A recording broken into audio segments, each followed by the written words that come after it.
Nobody's explained to you how this works, have they? You see, I am part of the first, as you kids call it, but I'm also me, Lani Diane Rich, story expert from Chipperish Media. Maybe I should build an infographic.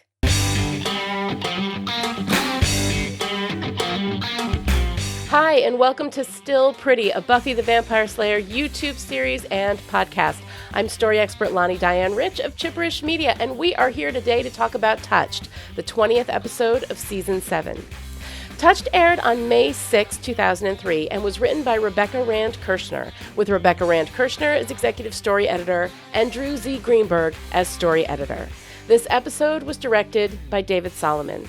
Touched was the last episode of Buffy for both Kirshner as a writer and Solomon as a director. We're getting to that part of the series, folks. All right, let's go on patrol. In Touched, the Potentials fight over how to decide what to do next, while Buffy wanders the neighborhoods of Sunnydale as people abandon their houses and flee. She finds an almost empty house, convinces its owner to get lost, and raids the fridge. Got any tab? Faith and the Potentials finally figure out a plan. Kidnap a bringer. That was, actually kind of scary. Spike and Andrew return from their adventures to find Buffy gone, and when Spike learns what happened, he is not happy. You sad, ungrateful traitors. After trading a few punches with Faith, Spike leaves. With Spike gone, everybody gets to the job of getting the bringer to talk, which he does, through an unlikely source. I'm only a fragment of the we. We work as one to serve the first. Spike finds Buffy and tells her she was right. Caleb is definitely guarding something at the vineyard. Buffy is too depressed to care, and Spike tells her what he sees in her. You're the one, Buffy. Faith makes a plan to invade the vineyard the next morning and gets a visit from the First, dressed up as the mayor, who gives her a warning. You stay on guard, Faith. Buffy's dangerous. If you're not careful, she'll destroy you. As couples pair off in Buffy's house, Buffy and Spike hold each other in the abandoned house, waiting for morning to come. When it does, Buffy heads out to the vineyard to surprise Caleb. Hey, heard you got something in mind. Buffy and Caleb spar, and she evades him, managing to gain access to the weapon he's been hiding. Meanwhile, Faith and the Potentials, with a similar idea, fight the Bringers at the vineyard, only to find a gift left behind. Everybody get down! Touched is the episode that moves us through the dark moment, bickering and power-grabbing with Faith and the Potentials, and the isolation of Buffy, and into the renewed commitment to fight the good fight. And in that still space before the launch into battle, we have quiet moments of romantic connection with a handful of couples. Buffy and Spike, Faith and Wood, Willow and Kennedy, and Xander and Anya. We'll talk about Buffy and Spike in a bit. Let's get everyone else out of the way first. While we've got 3 couples getting it on in Touched, none of them are really romantic. So let's go in order, from best to worst. Faith and Robin Wood are a good, fun pairing, and I tell you, knowing that Faith, who appears to rock that 0 on the Kinsey scale, has been locked up with a bunch of women for a really long time makes this all the more satisfying. The two have chemistry. They realize they're very likely about to die, and there is nothing wrong with working out the kinks with someone who consents. Am I out of line? Hey, you're the leader. I love that she asks him for consent there. That's how it's done, y'all. It doesn't need to be a big deal. Just get that enthusiastic yes and get yours, girl. Then we have Anya and Xander eating ice cream directly out of the container with a shared spoon in the ultimate of hedonistic excess. Disgusting is what it is. Yes. Yes, it is. What, they don't have bowls at Slayer Central? You know, someone else is going to want to have some of that ice cream, guys. But it's a nice, fun moment when the two of them end up on the kitchen floor. Anya and Xander have never been much of a great love or a great romance, as illustrated by this little callback to the reason why they were never good together in the first place. We're all on death's door, repeatedly ringing the doorbell like maniacal Girl Scouts trying to make quota. I'm thinking that maybe everyone here shouldn't have a say. But allowing them to take a little comfort in each other on the brink of the apocalypse is nice. Plus, when his mouth is occupied with kissing Anya, he's not saying anything cruel or mean to her, so bonus. Then, of course, we get our little sexual escapade with Willow and Kennedy, which is usually the point in this episode when I check my email. We've gone over in detail why Kennedy is a problem, and while they've toned down her predatory possessiveness, she's still a brat unworthy of Willow, and that's a tough sell. However, while watching Touched this time, something did occur to me. Willow might just be using Kennedy for sex, you know. Our foreplay was threatening to turn into 12 play. I mean, just because it's Willow, we can't separate sex and love. There doesn't appear to be anything deep and meaningful for Kennedy and Willow, aside from the fact that Willow calls her sweetie, but that doesn't have to mean anything, really. It's disappointing, because this is the only homosexual representation we get in this show, and to have it ruined by a bad pairing kinda sucks. Well, what happens here isn't terrible, and I like that Kennedy is making Willow feel good, and that part about the tethering is kinda sweet. The only thing that makes it bearable is the idea that maybe Willow is just having a casual good time. But when you have to make a romance bearable by reading it as one person using the other, it's probably not a good romance. Lifesaver. She's going to be For fine. example, once Really, when I it's was for the Uruguay, best. anyway, Yeah. one of those U countries. Then why do I Just feel like like here. this? The betrayal of Buffy in last week's episode was one of the most disappointing moments of the series, let alone the season. But we get a nice moment with Dawn's contrition that makes it a little better. And when Spike comes back and gives them all holy hell for it, it's pretty satisfying. Who do you think you are? We're her friends. We just want... Oh, that's ballsy of you. You're her friends, and you betray her like this. You don't understand. You know, I think I do. Rupert, you used to be the big man, didn't you? The teacher, all full of wisdom. Now she's surpassed you, and you can't handle it.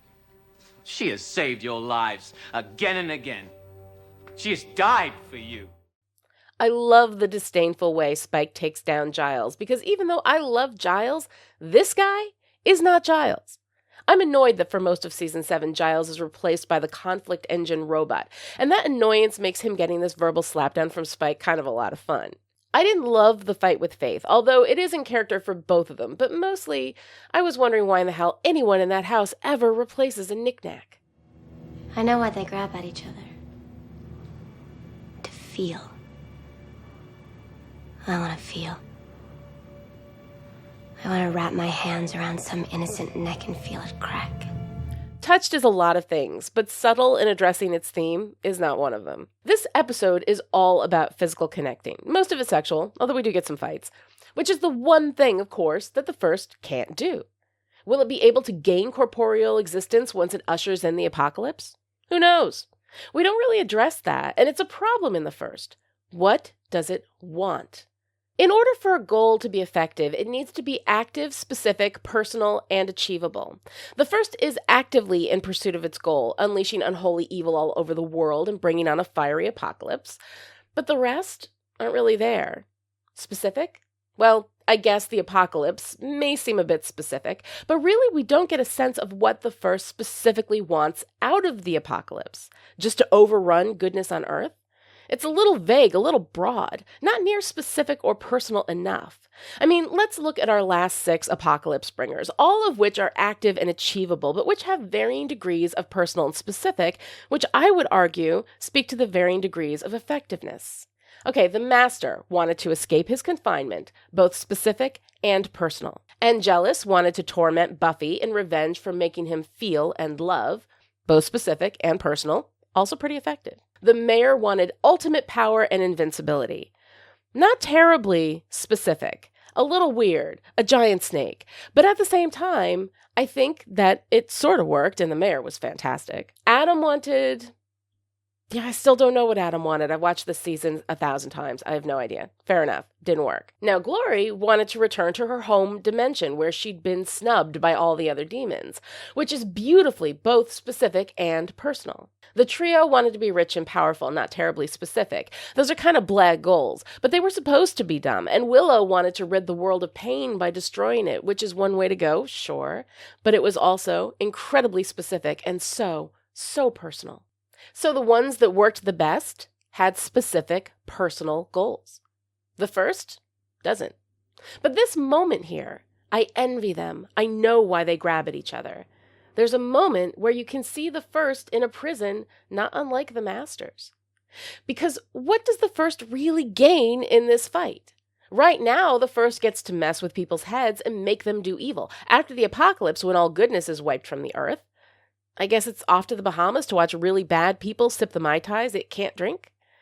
This could have built into something nice and specific and personal, that the first wants to live a life to feel again, and in order to do that, it has to kill all the Slayer line, and only then can it use the power to transform? Hell, I don't know. But as it is, this moment is just a moment. It doesn't really mean anything in the larger scheme of the story, and I think that's where the first falls down as a big bad. I do, however, like the nice reversal we get with Buffy. This whole episode is about physical connecting, and when she finally gets the best of Caleb, it's because she doesn't let him touch her. She takes an evasive strategy, making his power useless, and it's a nice moment of her outsmarting him. But I never felt like we landed the note here. Okay, everyone's touching/having sex, and the first is envious, it can't crack some necks, so Buffy comes in, and the secret to getting her scythe is to avoid being touched, but what does it mean? I honestly don't know. Touched has a lot of great things going for it. Thematic clarity, not one of them. You're insufferable. Thank you. That really helped. I'm not trying to cheer you up. What are you trying to say? I don't know. I'll know when I'm done saying it. For me, and I don't think I'm alone, Touched is about Buffy and Spike. Everything in their relationship that I've loved throughout the series has led to this, one of the most romantic moments in a story that isn't actually a romance. It's a love story. Buffy and Spike aren't about conquest or star-crossed drama or even desire for each other because, let's face it, most of the time, she didn't even want him. This relationship is about two people who know each other so deeply and so well that they don't have to desperately reach for each other. They are simply connected. Spike is the only one of the love interests in Buffy's life who hasn't diminished her in one way or another, and only because she's never cared what he thought of her. He could see the real Buffy because she showed him everything, even the ugly parts. Sometimes only the ugly parts. Their relationship has been at times adversarial, violent, abusive, and passionate, but no matter what it's been, it has always been honest. And that honesty is what makes this a love story. We tell a lot of romantic tales in this culture, and I'm not going to lie, I love a good romance. It's fun to have the bickering slap-slap kiss of opposites attract, the wild romantic gestures, the tormented Byronic heroes, and the damsels in need of rescue. That's all well and good, but that's romance. It's not love. Romance is exciting and titillating and dramatic and hyperbolic and temporary. Love is ugly and solid and real.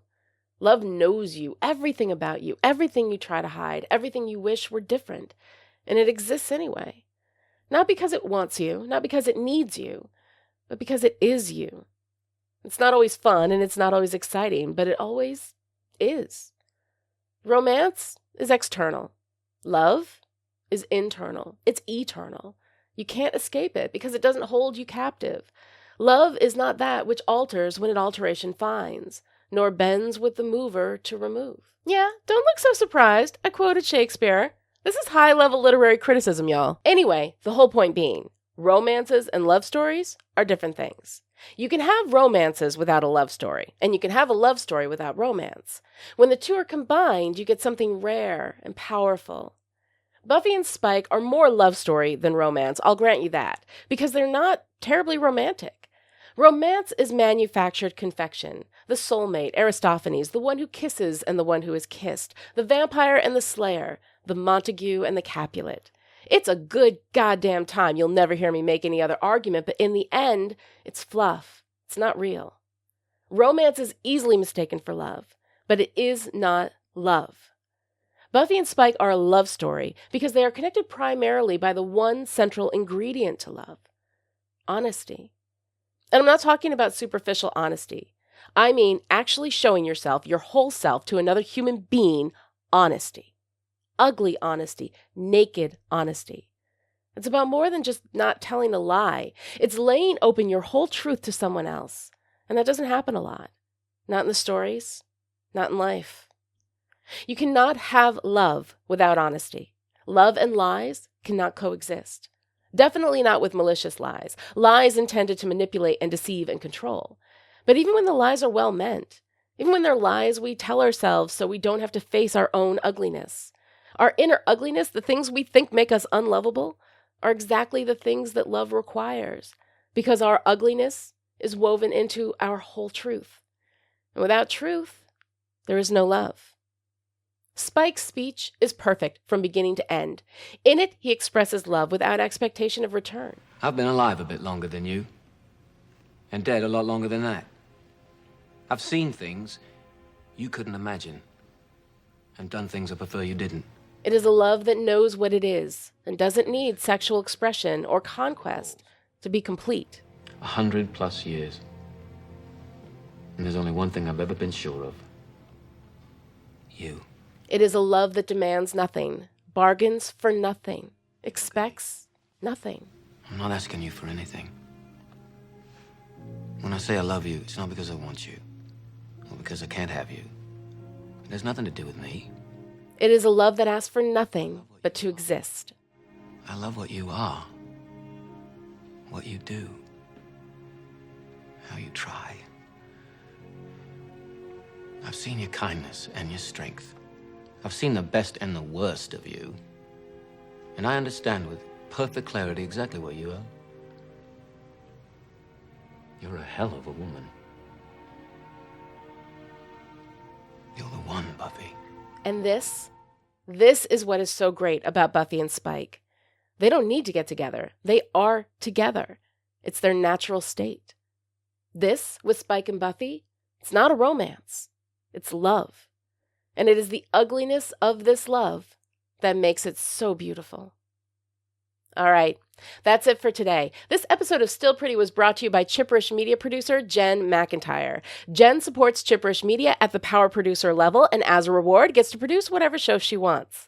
Thank you, Jen, and thank you to everyone who supports Chipperish media and makes all of this possible. Visit patreon.com/Chipperish to find out how you too can become a Still Pretty producer. I'll see you next time with my thoughts on Season 7, Episode 21, End of Days. Until then, stay pretty. Still Pretty is a Chipperish media production and is entirely patron-supported. To find out how you can keep us in production, visit patreon.com/Chipperish.